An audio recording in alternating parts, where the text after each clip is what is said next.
Hey everyone, Derek again from the Mock Family Resource Center in Fitchburg.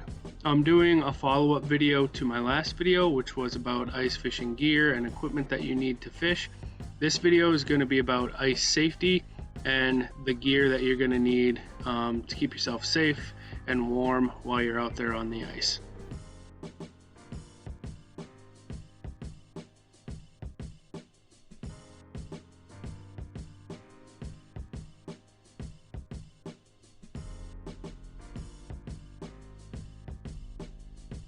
The thing that you saw there is a little chart that's going to help you as far as knowing what thickness of ice is safe. Usually anything under 2 or 3 inches you want to stay off of. It might look like it's fine, but a lot of times when the ice is that thin, you're going to find a lot of weak spots, so you're going to want to stay off. 4 inches is usually what's safe. I won't go out on ice until I know there's at least 4 or 5 inches out there. And just because you know that the ice is 4 or 5 inches in one place, it doesn't mean it's going to be that same thickness all throughout the lake or pond that you're fishing on. So you want to make sure you're checking the ice as you go along. So if you're walking out on a pond, have your spud bar with you, or use your auger to drill some holes as you go, just so you can check the thickness to make sure you're safe. If you see any open water, stay away from that, because usually the ice around those open water spots, even if it's just a small hole, they can be really thin. So you want to stay away from that to make sure you don't fall in. So while you're out there on the ice, you're going to see a couple different kinds of ice. The first kind we call black ice because it looks black.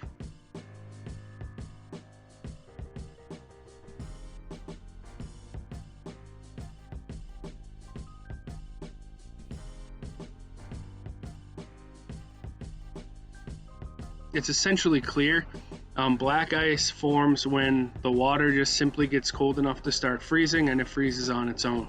It's the safest kind of ice. It's usually nice and firm, not a lot of holes or pockets in it. You still want to be careful your first time out. I know the ponds and stuff are starting to freeze right now with the cold temperatures, and people are getting excited to get out there, but just be safe. Even black ice, you can't really tell how thick it is, so you want to make sure you're still checking the thickness of the ice. The second type of ice that we see is called white ice.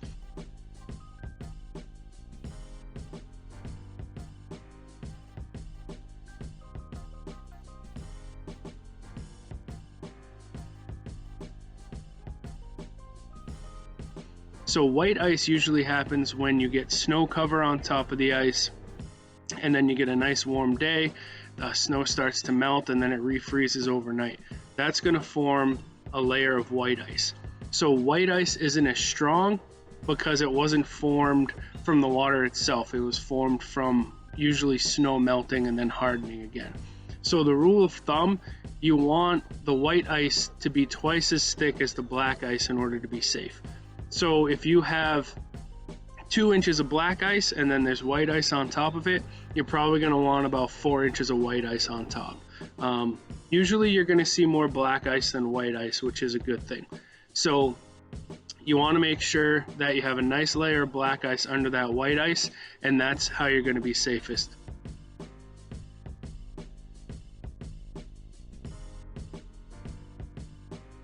Again, I can't stress it enough. Make sure you're checking the thickness no matter where you go, because it can be different depending on where you are. If there's an inlet where there's water coming in, if it's like a spring-fed pond or lake, the water there is moving. So the water isn't going to freeze into ice as quickly or as thick as where you have still water out in the middle of the lake. So make sure you're aware of those things. Make sure you know where and if your pond's being fed by a spring, or if there's an inlet or an outlet, because the ice tends to be thinner in those areas because it's moving water. Also, deeper, bigger lakes tend to freeze more slowly than your shallow, small ponds, so be aware of that as well. And know that sometimes the middle of the lake, if it's a deep lake, it's going to freeze a lot slower than the edges. So you might be safer on the edges, but be more careful when you're going out in the middle.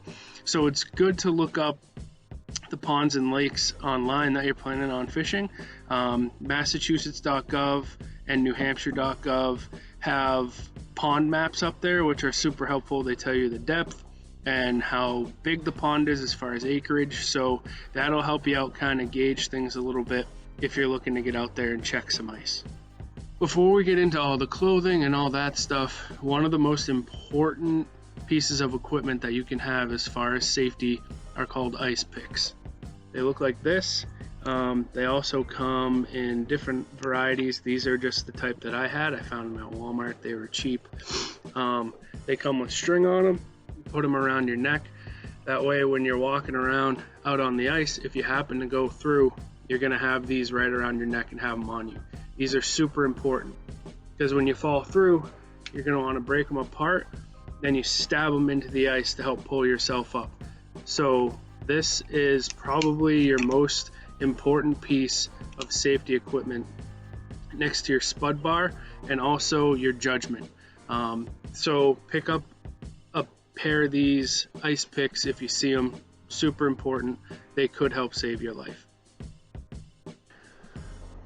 The next most important thing you're going to want is a good pair of boots, a nice pair of waterproof winter boots. When things get slushy and you're around a lot of water, and if there's a lot of snow on top of the ice, the snow is going to push the ice down a little bit. So you'll notice when you're drilling your holes, a lot of water is coming up and filling into little puddles where your holes are. So you're going to want a nice pair of waterproof winter boots that's nice and warm. These are the boots that I use. These are 1,000 gram Thinsulate, so they're nice and warm. They're rubber. They're called mucker boots. So they're nice and waterproof, nice and heavy, help keep you nice and warm and nice and dry. That's very important. If your feet get wet, your feet are going to get cold and then your day is over. So you want a nice pair of footwear. To go with those boots and your footwear, you're going to want a nice pair of socks. I recommend wool. These are wool socks. I have lots of pairs of these. They don't need to be wool, but what I like about wool, and I recommend wool for anything, gloves, pants if you can, your socks especially. Wool will get wet, but it won't get cold. So if your feet do end up getting wet and you have wool socks on, you're less likely to get cold because that wool helps keep that moisture away from your feet and it'll stop you from getting cold. So wool is a great idea. If you can't get wool or you don't like wool, you're allergic to it, just get a nice pair of thick warm socks that can go under your boots that are going to keep you warm, because some days you might be out there and the temperature might drop to the teens, low 20s, and you're going to want to make sure your feet are warm because they're in constant contact with that ice, and the ice is going to pull all the heat right out of you. So you want a nice pair of socks to go inside a nice warm pair of boots. A small thing that people might not think about because it's wintertime and we don't usually associate sunglasses with the wintertime, but you're going to want a nice pair of sunglasses. You can go snow blind. So when you're out there and you're on the ice, there's usually snow on top of it. It's nice, bright white. The sun's going to reflect off of that, and when it hits your eyes, it's going to make little dots in your vision. If you're not wearing sunglasses and you're sitting out there all day and you're getting that sun blasting off the snow in your eyes, it's going to affect you for a couple days. I've been out there for a day where I forgot my sunglasses and I had little dots in my vision for a few days. So to avoid any of that, like I said, get a nice pair of sunglasses. You can get them polarized if you want, but any pair of sunglasses that's just going to help shield that sun from your eyes, it's going to be majorly helpful to you. The ice can get really slick while you're out there, so I recommend getting a pair of spikes or cleats for the bottom of your boots. You can get some that are just as simple as this. They velcro right onto your boot. It just helps you clinging onto the ice, make sure you're not slipping and falling. I have these ones that strap onto the bottom of my boots. You can find them anywhere really. It depends how much you want to spend on them. That'll decide which ones you get, but these ones are nice and simple. They're pretty cheap. They also have rubber ones that attach to the bottom of your boots with like rubber bands. So whatever fits your budget or whatever you think you're going to want to use. They've definitely helped me a lot. I've fallen before I started using those, and it can hurt, especially if you're carrying an auger around and you fall while you're carrying that. So you want to make sure you either have nice solid footwear where you're not going to slip around, or you have a pair of cleats on the bottom of your boots. So your hands are going to be exposed a lot, whether you're taking your gloves off to fight a fish on your line, or you're changing baits. So gloves, I usually like to get and have a nice pair of fingerless gloves on me for when it's not super cold out. I can just have these on. That way my fingers, I'm able to use them and they're not buried in gloves. But any type of gloves, nice warm winter gloves. These are wool. Like I said, I recommend wool just because they'll stay warm even when they're wet. But even a nice pair of waterproof ski gloves or mittens or whatever you can find that you're comfortable wearing, just make sure they're warm and make sure they're going to be waterproof for you, so you're not freezing your hands. Because if the wind starts blowing and your hands are wet, they're going to get really, really cold. So you want to make sure you have a way to keep them warm, because they're your most important thing when you're ice fishing. That's how you're fighting the fish. That's how you're reeling them in. So you want to make sure you're taking good care of your hands when you're out there and keeping them warm. So a hat is important too. You can wear a regular beanie like this. Most people just have them kicking around the house. This is a face covering. This is a fleece. It goes over your whole head, covers your face, and leaves an opening for your eyes. It's like a ski mask, so if you could find a ski mask, you can wear that. Because there are going to be days where it's going to be really cold and really windy. You're going to want to keep your nose covered so it's not running or getting chapped and your lips aren't getting chapped. That's another thing. Bring chapstick with you, especially chapstick that has sunscreen in it that'll protect your lips from the sun. Sunscreen's also good to bring too. Put that on your face. You can get sunburned out there, believe it or not, even though it's the winter time. It's happened to me plenty of times, so make sure that you have some sunscreen on you too. But as far as head coverings, this will cover your whole head, cover your whole face. These are good to have. A neck gaiter also, that'll cover your neck and come up, maybe cover your lips or your nose. Those are great too. Get a hat like this. This one's got fleece on the inside. It's got ear flaps and a brim. Brims are nice. They help keep the sun out of your face and out of your eyes. So hats like this are nice, like a trapper's hat. But anything that's going to keep your head warm, and then especially something that's going to protect your face and your neck if it's getting windy and cold out. One of the most important things you can do is dress in layers or bring layers with you. So you're going to want to have a t-shirt on, maybe a thermal on under that, something like this. A nice thick thermal shirt that you can have on over that t-shirt. And when you dress in layers, if you get warm while you're out there, you can just shed a layer, and then if you get cold again, you put that layer back on. If you're gonna get warm while you're setting up your traps, you're drilling your holes, you're lugging your stuff out there, dress down a little bit and then bring your jacket or your flannel with you. This is a nice fleece plaid shirt. Flannel shirts are great to wear underneath. But you're going to want a good winter jacket. This is specifically an ice fishing jacket. It's got the picks right on it. You don't necessarily need a jacket that's made for fishing, just something waterproof like a ski jacket, a winter jacket, something that's going to keep you warm is key. Because your day will end really quick if you're not warm enough and you're starting to get cold. Because most days when you're out there, it's going to be pretty chilly, especially if the clouds are out and there's no sun. So you want to make sure you're staying warm. Also, a good pair of ski pants. These are, again, wool. These are called bibs or overalls. You can get a pair of Carhartts, something I recommend something waterproof, or like I say, something wool. But even just a nice pair of ski pants, if you're going out for when you go out sledding, or if you ski or snowboard, those are perfect too. And layer underneath. So make sure you might want to have some, thermal long johns under there, a pair of sweatpants, something that's just going to keep you warm. Your legs are going to get colder more than your upper body is, because your feet and your legs are going to be closer to the ground, and that's going to suck heat right out of you. So make sure you have a chair or something to sit on too, because if you're sitting right on the ice, like I said, the ice is just going to pull the heat right out of your body. So make sure you're layering up.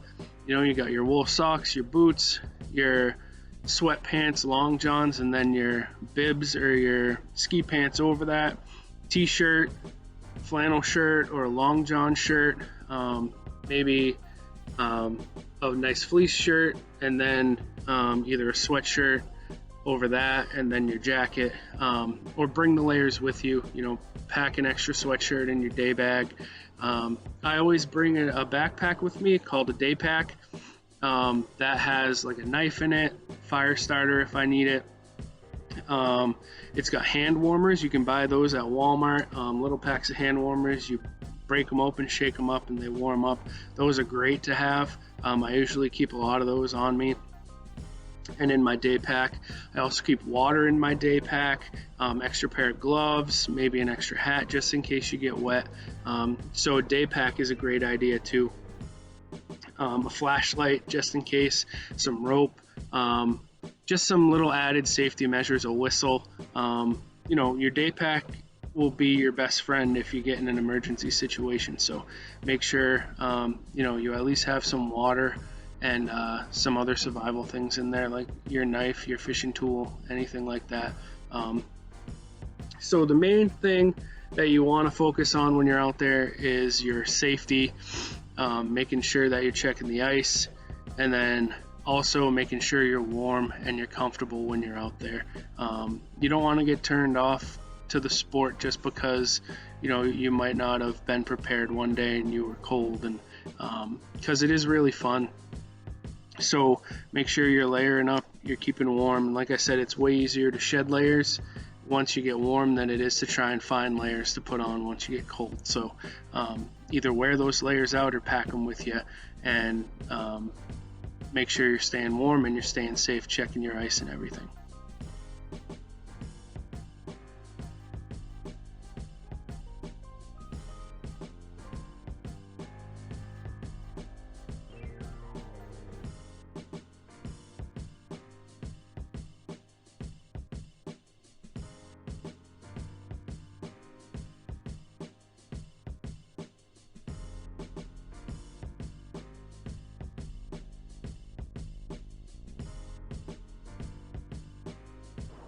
So the last thing you saw is what happens if you fall through the ice.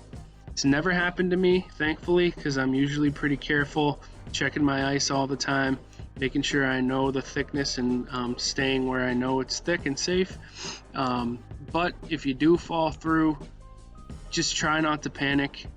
Your body's going to go into shock a little bit right away from the cold of the water, but you're going to want to try and calm yourself down, let your breathing catch up to you, and let your head clear itself. And then, like the picture says, you're going to want to use something to pull yourself up and out of there, and then don't stand up. You want to roll away, because if you stand up, all your weight's distributed in a single point of pressure, and it's more likely to break the ice. So if you're laying on the ice and rolling, your weight's spread out, so it's less likely to break. And roll towards where you came from, because you know that the ice is safe there because you just came from there. So just keep rolling until you feel safe, and then try to stand up. Or if you're close enough to shore, just roll until you get to the shore and then stand up. If you lose some gear when you fall through, I mean, it is what it is. You can worry about that later, but at least if you can get yourself out and get yourself safe, that's the most important part. You can worry about your gear later. So thanks for watching this video. I hope you guys are getting interested in doing some ice fishing. The season's probably going to kick off pretty soon. I know there have been some people out there the last couple days. They've been pretty safe, but just make sure you're checking the ice if you're planning on going out soon. Stay safe, stay warm, have a happy holiday season. And like I always say, be safe, be healthy, and be kind to each other.